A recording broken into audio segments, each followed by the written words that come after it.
Hello everyone, this is Dhirendra Gupta and you are watching me and your channel. तो आज मैं आप सबको क्लास 10th के बायोलॉजी में चैप्टर सेकेंड जो दिए गए हैं रिस्पायरेशन अर्थात श्वसन के बारे में बताऊंगा। श्वसन के बारे में पिछले क्लास में बता चुके हैं श्वसन क्या है, और श्वसन में ग्लूकोज का किस प्रकार से खंडन होने के बाद ऑक्सीजन की उपस्थिति में कैसे खंडन होता है, ऑक्सीजन की अनुपस्थिति में कैसे होता है, और ऑक्सीजन की अपर्याप्त मात्रा में किस तरह से खंडन होता है, इसके बारे में पिछले क्लास में पढ़ चुके हैं। और आज जानेंगे श्वसन के प्रकार। साथ में आज जानना है श्वसन स्थलीय जीवों में कैसे होता है, वायु जीव में कैसे होता है, जलीय जीव में किस प्रकार से श्वसन होते हैं, अर्थात श्वसन के 3 अंग जो होते हैं, तीनों अंगों का इस्तेमाल अलग अलग जीवों में किस प्रकार से होता है। साथ में मानव में किस प्रकार के श्वसन की क्रिया होती है, इसके बारे में आज जानेंगे। तो जानते हैं आज श्वसन के प्रकार। उससे पहले बता देना चाहता हूं, यदि आप फर्स्ट क्लास अटेंड कर रहे हैं चैनल को सब्सक्राइब करेंगे ताकि डेली का क्लास आपको मिलता रहे। और देखते हैं श्वसन के प्रकार। श्वसन के प्रकार तो सबसे पहले जानते हैं श्वसन क्या है, ये पिछले क्लास में बता चुके हैं। आज जानना है श्वसन के प्रकार। तो श्वसन के 2 प्रकार हैं।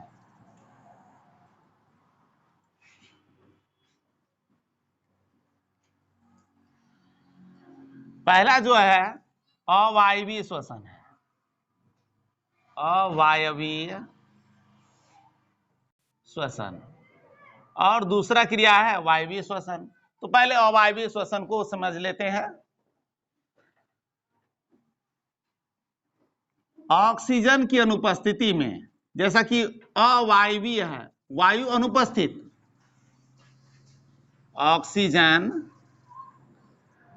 की अनुपस्थिति में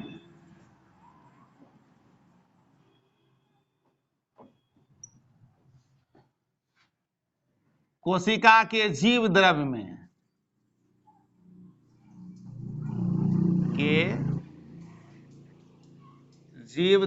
में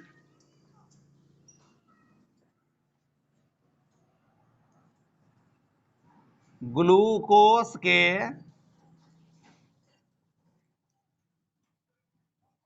खंडन की क्रिया को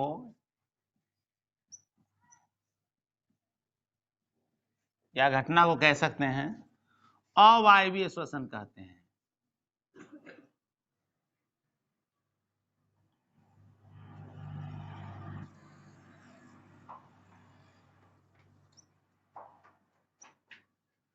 ठीक है, तो सबसे पहले अवायवीय श्वसन होता है, ये कोशिका के जीव द्रव्य में होने वाली घटना है। अब जानते हैं वायवीय श्वसन क्या होता है। तो अवायवीय श्वसन के बाद की क्रिया है वायवीय श्वसन। वायवीय श्वसन, तो सबसे पहले जानते हैं वायवीय श्वसन होता कहाँ है। तो वायवीय श्वसन होता है माइटोकॉन्ड्रिया में, जिसको कोशिका का पावर हाउस अर्थात ऊर्जागिरी कहते हैं। यह क्रिया होगा वायवीय श्वसन, जैसा नाम से पता चलता है वायु की उपस्थिति में। तो ऑक्सीजन की उपस्थिति में, ऑक्सीजन की उपस्थिति में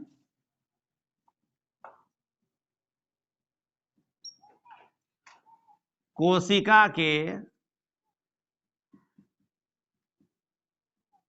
माइटोकॉन्ड्रिया में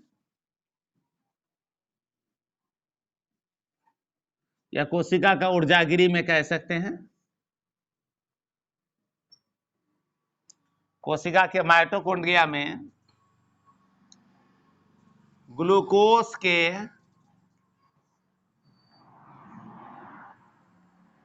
खंडन की प्रक्रिया को, या लिख सकते हैं ग्लूकोज के खंडन के फलस्वरूप कार्बन डाइऑक्साइड जल तथा अधिक मात्रा में ऊर्जा मुक्त होने की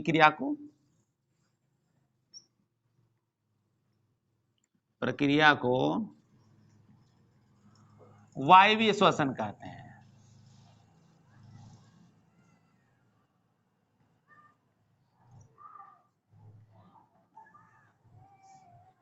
अब जानेंगे वायवीय श्वसन और अवायवीय श्वसन में क्या अंतर है।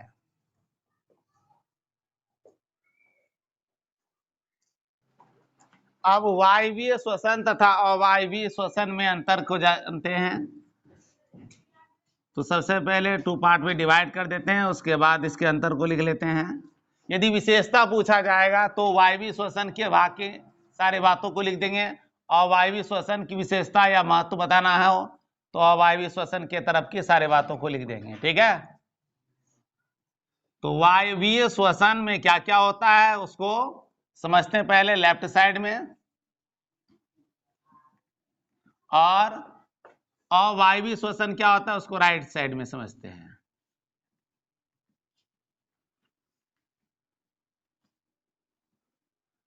अब सबसे पहले जानते हैं वायवीय श्वसन क्या है। तो पहले परिभाषा में क्या लिखे थे, वायवीय श्वसन ऑक्सीजन की उपस्थिति में होता है, अवायवीय श्वसन ऑक्सीजन की अनुपस्थिति में होता है। तो लिखना है वायवीय श्वसन ऑक्सीजन की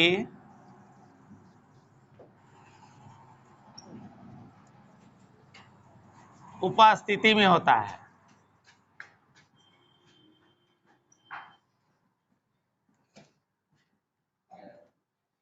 और अवायवीय श्वसन जो है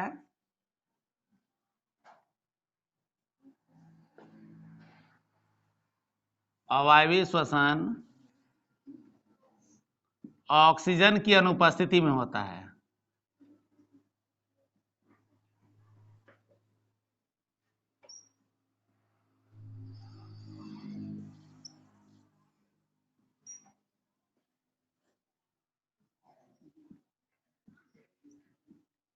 दूसरे डिफरेंस को जानते हैं।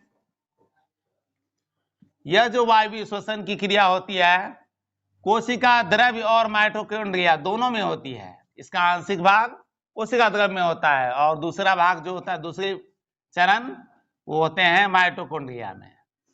यह कोशिका द्रव्य तथा माइटोकॉन्ड्रिया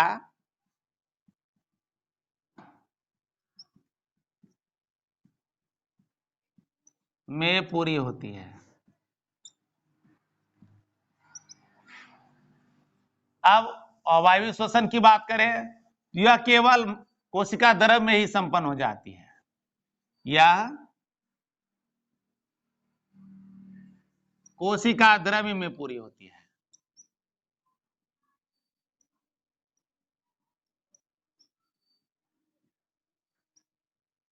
नेक्स्ट पॉइंट को जानते हैं।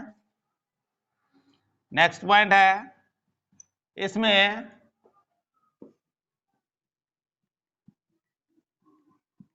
ग्लूकोज अर्थात पायरुवेट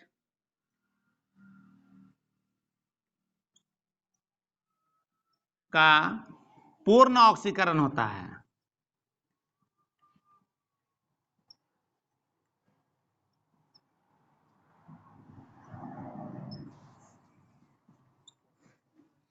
अब दूसरी बातें जानते हैं इसके तरफ कि इसमें क्या होता है। तो इसमें आंशिक रूप से ऑक्सीकरण होता है। इसमें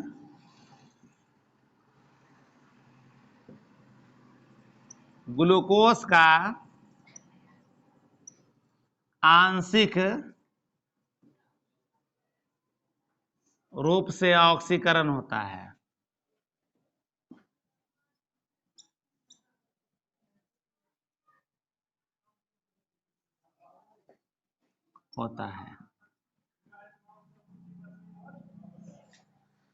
अब फोर्थ पॉइंट को जानते हैं। वायवीय श्वसन में जो होता है अधिक मात्रा में ऊर्जा मुक्त होती है। इसमें अधिक मात्रा में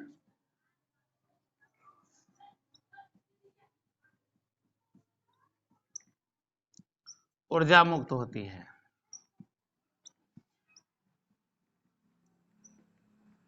इसमें जो है कम मात्रा में ऊर्जा मुक्त होती है क्योंकि आंशिक विखंडन हुआ इसलिए बहुत ही कम मात्रा में ऊर्जा का निर्माण होता है इसमें, या इसके फलस्वरूप लिख सकते हैं कम मात्रा में ऊर्जा मुक्त होती है।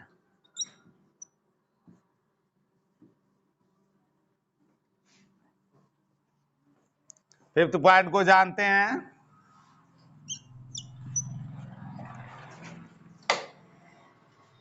इसके फलस्वरूप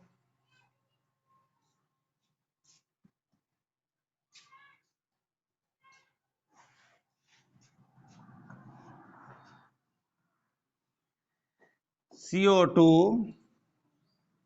जल तथा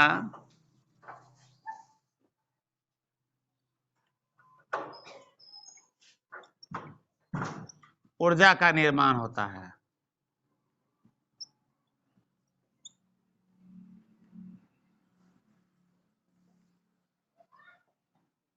इसके तरफ जानते हैं अवायवीय श्वसन में क्या होता है।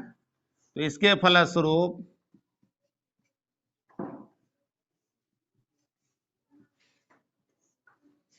इथेनॉल, जिसको एथिल अल्कोहल कहते हैं,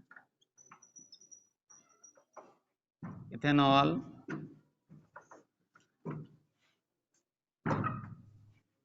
CO2 लैक्टिक अम्ल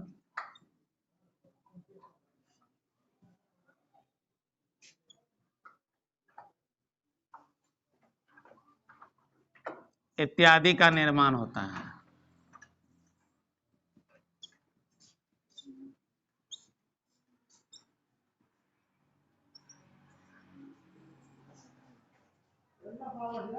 ये थे वायवीय और अवायवीय श्वसन में मुख्य अंतर।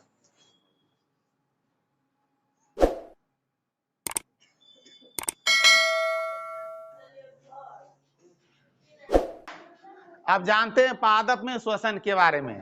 तो पादप में श्वसन की क्रिया जो होती है वह मुख्य रूप से विसरण द्वारा होती है, और विसरण द्वारा ऑक्सीजन जो प्रवेश करते हैं श्वसन के लिए वो है तना के वातरंध्र से।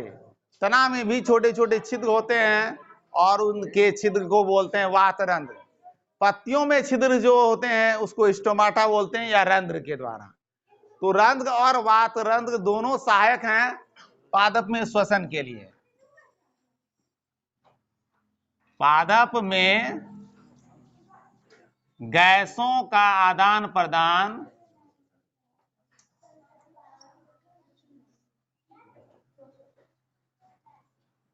विसरण क्रिया द्वारा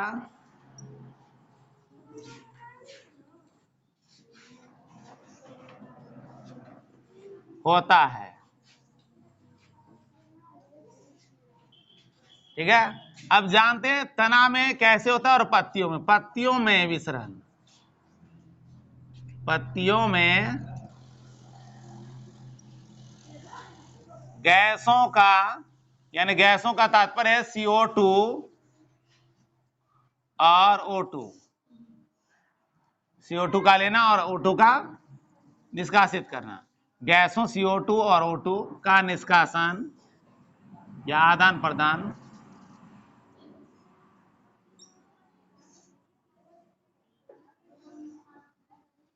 रंध्र, जिसको स्टोमाटा कहते हैं, पत्तियों के छोटे छोटे छिद्र होते हैं द्वारा होता है।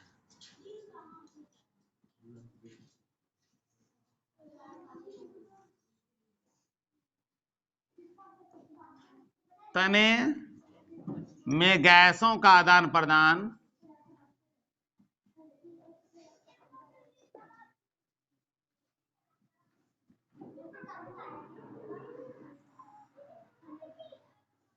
वातरंध्र द्वारा होता है।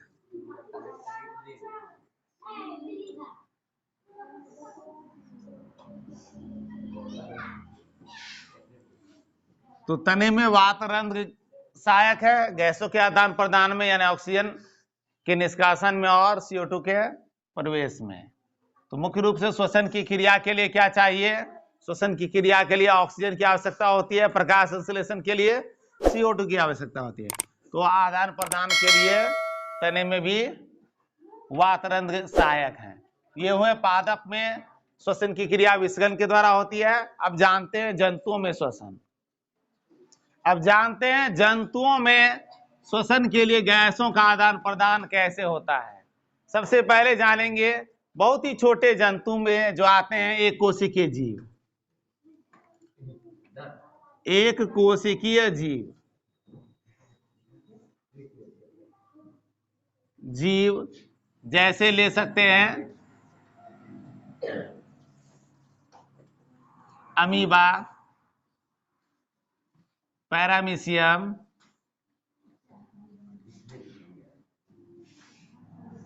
यूग्लिना, हाइड्रा इत्यादि ले सकते हैं इत्यादि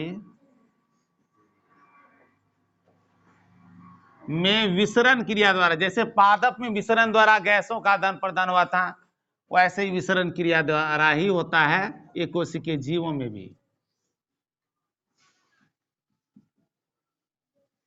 विसरण क्रिया द्वारा गैसों का आदान प्रदान होता है।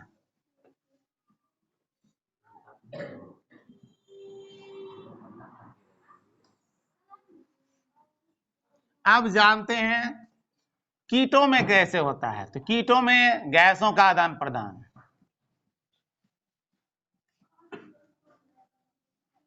कीट भी देखा जाए तो छोटे जीव है जो आंखों से दिखाई देते हैं। एक कोशिकीय जीव तो नग्न आंखों से नहीं दिखाई देते हैं, उसमें विसरण द्वारा होता है। लेकिन कीटों में गैसों का आदान प्रदान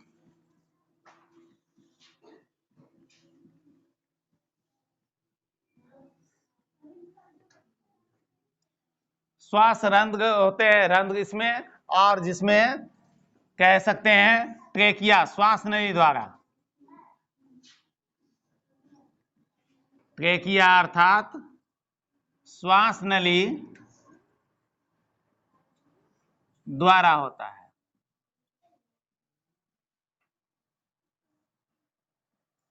तो कीटों में गैसों के आदान प्रदान के लिए क्या होते हैं? ट्रेकिया होते हैं अर्थात श्वास नली होते हैं। तीसरी बात ये जानते हैं। अब कुछ जलीय जीव होते हैं जो उनमें कैसे श्वसन की कार्य होते हैं। जलीय जीव कई प्रकार के होते हैं। जो जलीय जीव हवा में आकर के सांस लेते हैं, जैसे डॉल्फिन सांस लेने के लिए हवा में आ जाते हैं, उसकी बात नहीं करेंगे। जलीय जीव जैसे मछली में गिल्स, जिसको गल्फरा कहते हैं,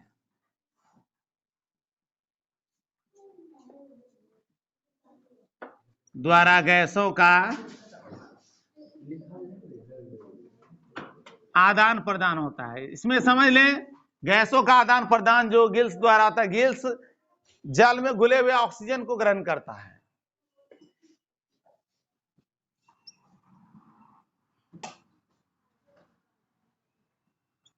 और जल में घुले हुए ऑक्सीजन को ग्रहण करने के लिए गिल्स होते हैं मछलियों में। अब आते हैं बड़े जंतुओं की बात करें, स्थलीय बड़े जीव, तो जैसे मानव,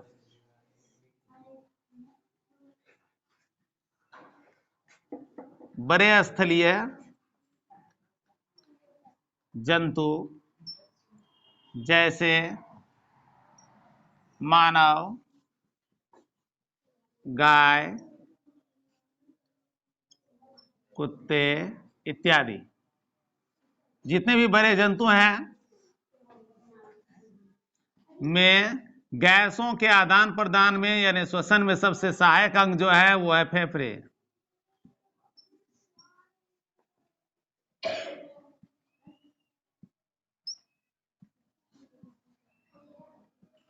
फेफड़े द्वारा होता है।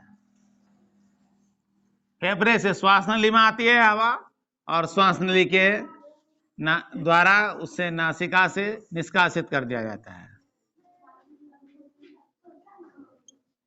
होता है। ठीक है, तो इस तरह से समझ ले मानव में श्वसन का कार्य क्या हो जाता है। श्वसन के लिए फेफड़े मुख्य अंग है। मछली के लिए श्वसन में सहायक मुख्य अंग का नाम है गिल्स, और कीटों में ट्रेकिया श्वास नली है। साथ में जानेंगे एक कोशिकीय जीव में विसरण द्वारा ही हो जाता है श्वसन का कार्य संपन्न। मानव में श्वसन के कार्य में किस तरह से, किन चरणों से ऑक्सीजन को गुजरना पड़ता है और किस प्रकार से कोशिकाओं तक ऑक्सीजन पहुंचते हैं, इसके बारे में नेक्स्ट क्लास में जानेंगे। मिलते हैं नेक्स्ट क्लास में।